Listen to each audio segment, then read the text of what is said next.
week's episode of building a Blu-ray Media Center PC. First off, we're going to talk about resolutions and HDTVs. Just to recap your memory, if you don't already know all about 720p and 1080i, what is it? What does it mean? What does it mean? Well, progressive and interlaced is what those little letters at the end of that either 720 or 1080 mean. Progressive scan is basically where every line is presented on a television. And interlaced is where it interlaces two different lines, so one at a time. So one line comes in, the next line comes in, the next line comes in, but these two lines are never shown at the same time. But it all happens so fast, you don't actually see it. No, you don't actually see it, but the picture quality is affected. So if you have a progressive scan, such as 1080p for example, it literally has twice the amount of lines on the screen as 1080i. Right, but there's no supported broadcast in 1080p, right? There isn't broadcast HDTV as yet, and there aren't any calls in the industry for it yet. HDTV is broadcast in 1080i. That's correct. Now, does it also broadcast in 720p, or is it? I'm not too sure about that actually. Okay. I'm pretty sure the theoretically, 720p represents more lines than 1080i. There's 720 times 2. Right, yes. so that's what? Well, but to the naked eye, you can't actually see a difference between 720p and 1080i, which is something to remember if you're buying a HDTV. You know, actually, I kind of beg to differ because I've been testing around with it over the last couple of days, and I actually think 720p looks better than 1080i, but it may also be the controls we're using. Yeah, I think that's down to the hardware actually. But since we're actually building a Blu-ray media center, it's worth noting that Blu-ray does provide 1080p. Right, so the signal output from Blu-ray is 1080p. Yeah. We've actually been testing with 720p and 1080i. The integrated chipset which we've installed in this particular motherboard, I found 720p was actually quite smooth and crisp and clear, everything looked great, but 1080i was a little bit jerky, not quite, not as smooth as I would like. I think for an integrated graphics that really doesn't say anything, on NVIDIA's website or on EVGA's motherboard materials about supporting Blu-ray. I mean, that's pretty fantastic, I think. That such a budget solution. We did install two different players on the PC. We installed PowerDVD and WinDVD. Yes. With the integrated chipset, it was fully supported hardware acceleration. With PowerDVD, but not WinDVD. So WinDVD is actually quite slow. Or the copy of WinDVD we have is quite slow. So what is hardware acceleration really? Well, that's where the actual graphics chip that you're using actually provides a hardware codec to play the video. Right. So the software manufacturer. So there's software, software encoding, there's hardware encoding. This chip has NVIDIA's hardware encoding built into it, but one of the two players that you've got does not support it. Right.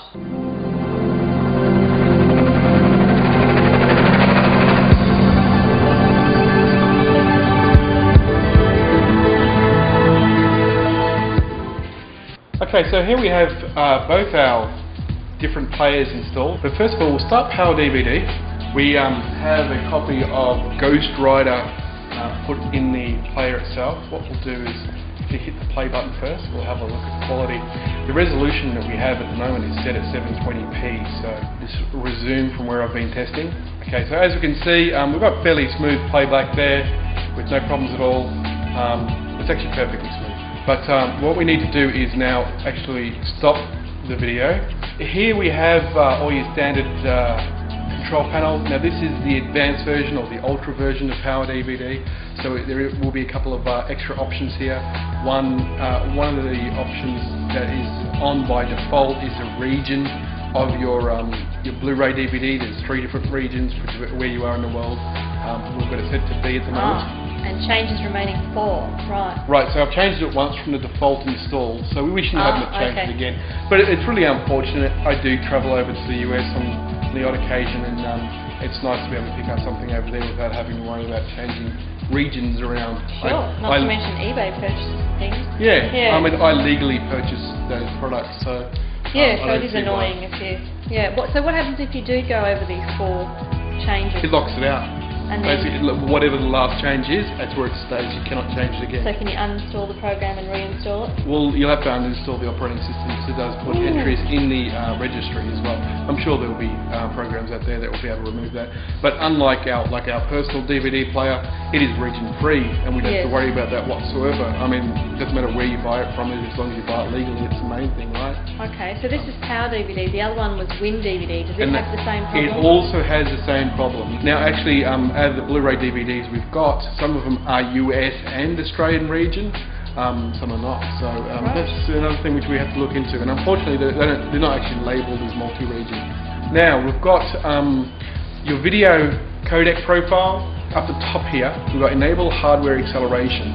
NVIDIA Pure Video. So that's the hardware acceleration built into the integrated chipset on the 630i. So yeah, that's built into it. Tick that. If you untick that, it is almost unplayable. It's very choppy and whatever else. So it's quite slow playback. But with it enabled, it's perfectly smooth at 720p. 720i was a different story though. 1080i. 1080i. Yeah. So let's have a look at the next one, which is WinDVD 8. So WinDVD, fairly similar as well. It is the latest beta version of WinDVD 8 Platinum, fully licensed. And how much did this one cost? I didn't pay for this one, it's a beta. Free version that we got with our Sony Blu-ray player is more than sufficient. Right. Now, if we go to setup, as you can see there is no tick boxes available. They're greyed out for the video hardware acceleration. So this particular version does not support. So if we go into personalise in our display settings, we're using a ViewSonic 720p or 1080i LCD TV. So at the moment it is set to 720p.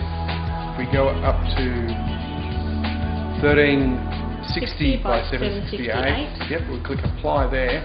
It tells us it's set to HDMI 1080i. And as you can see, I don't know, you may not be able to see it on the video, but to me, even the quality of the image on there isn't as good as... not as clear. The quality isn't as nice. We can't get into the control panel, but we'll have a look at what the playback is like. We'll go to PowerDVD here. Resume again. So it's quite jittery. See there almost... I've seen worse, but it's not good. So again, we'll go back to 720p. 1176 by 664 resolution, and it's instantly noticeable. It's clearer. The screen fits perfectly on this particular LCD.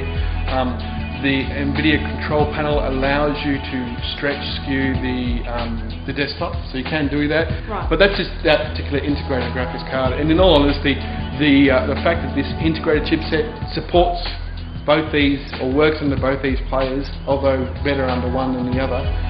The fact that CyberLink plays perfectly smooth, it gives us, so we've got a workable solution out of the box, out of the Blu-ray disc box. Yeah. Okay, so that's the software.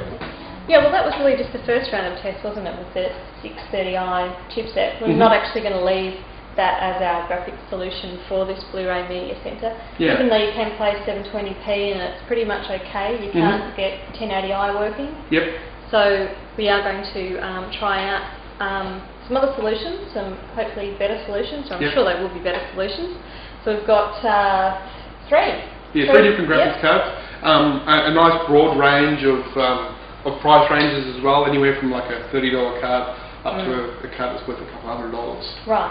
So, as we mentioned earlier on in the series, that we not only want this PC to be a Blu-ray player, which obviously it would be cheaper to go out and just buy a Blu-ray player, but it's going to be a full media center, and that's not only for your movies and stuff like that, but also games.